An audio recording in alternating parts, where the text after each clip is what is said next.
Training to failure is often used in various strength training and bodybuilding routines to maximize muscle activation and stimulate growth.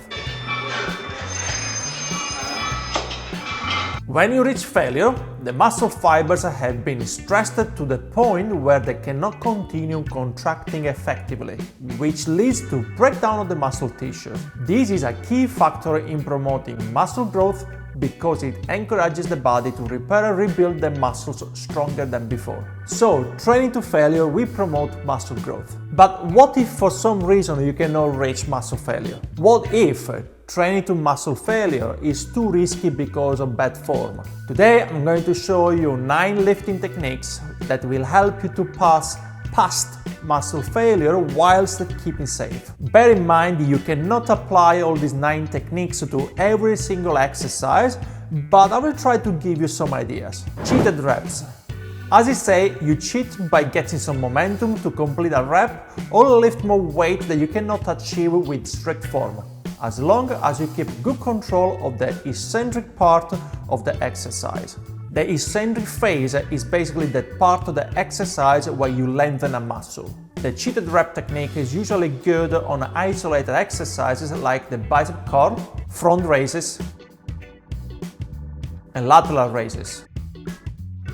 It is difficult to apply this method on compound exercises due to the high risk of injury. The drop set. Drop set is a technique where you perform an exercise until failure, then reduce the weight and continue performing additional reps until failure again without taking any rest. This technique involves repeating the process several times, reducing the weight with each successive set. It allows you to push past failure multiple times without requiring you lift your heaviest loads. Additionally, incorporating some cheated reps can help you maximize your effort as fatigue sets in. Drop sets can be used on both isolated and compound exercise. For the compound case, it's gonna take a bit more time because you're gonna have to remove the weights possibly on your own unless you have a lifting buddy. Band assisted reps. A band assisted rep refers to the use of resistance bands to assist in completing a repetition during an exercise, making the exercise easier during the most challenging portion of the movement. I personally prefer to use bands for my compound exercises because those are the ones where I need the most help at the peak of the motion. Forced reps.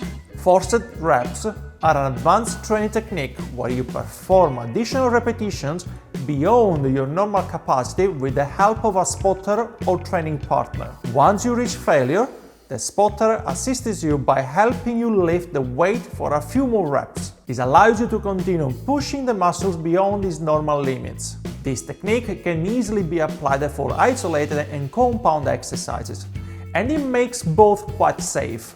The rest pose technique. The rest pose technique is an advanced training method where you perform an exercise to failure. Take a brief rest, usually 10 to 20 seconds, and then continue performing additional reps to failure with the same weight. This process is repeated multiple times, allowing you to accumulate more total reps than you would in a traditional set.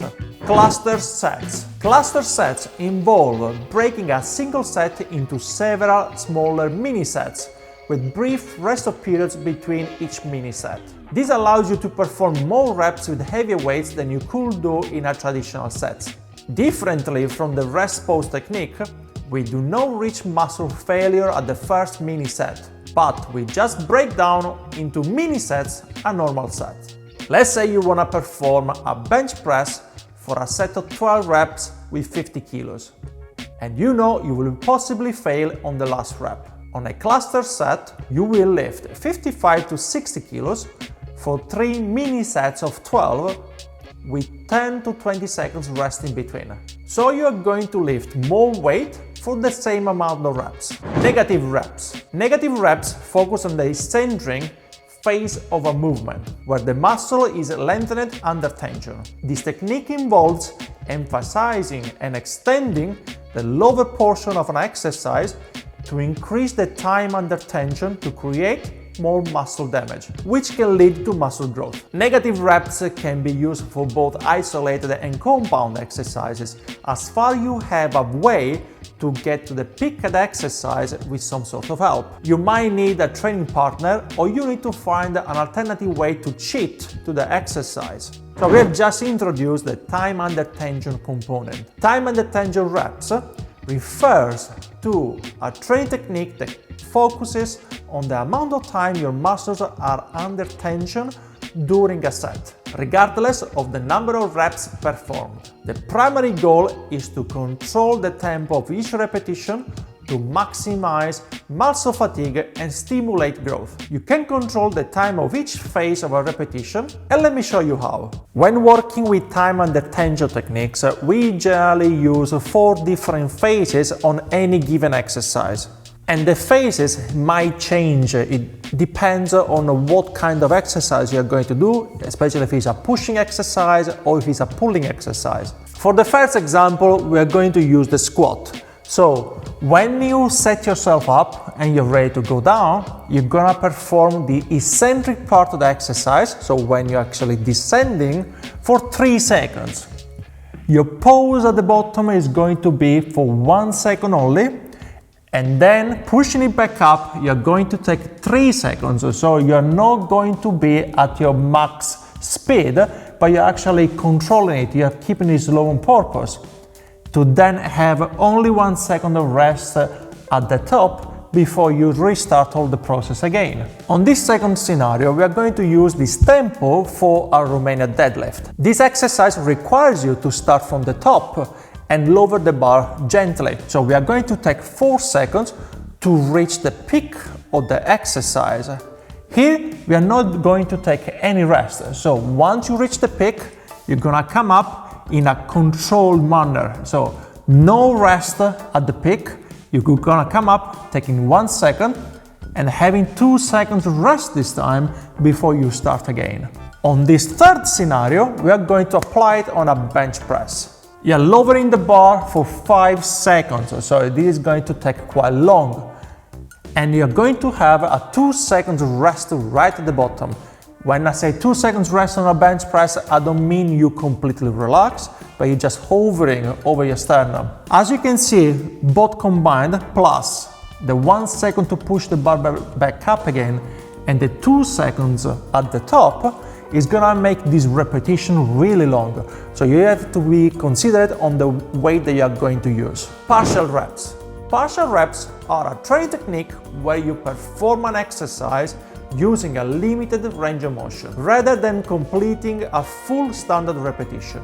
So you are technically making the exercise somehow shorter in order to achieve more reps with more weight. Partial reps can be applied on both isolation and compound exercises, as far as you know which portion of the movement you want to focus on.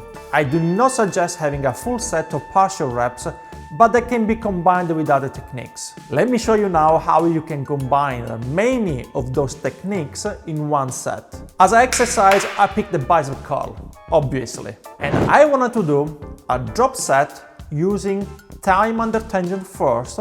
Once I reach failure, I will carry on with some cheated reps performed in negative fashion and finished by partial reps before I drop the weight and repeat all over again for 2 more times. Tempo 1, 1, 4, 1. Ready?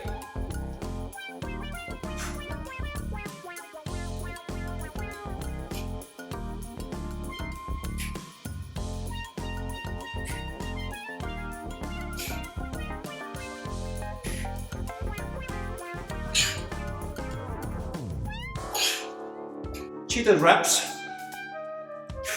with negative.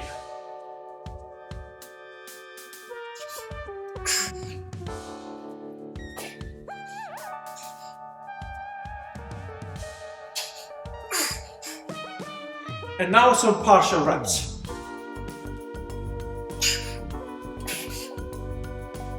I hope you enjoyed this video, guys. Show some love by giving a thumbs up and consider subscribing for more content like this one. And don't forget, keep lifting safely, and I will see you on the next one. Ciao!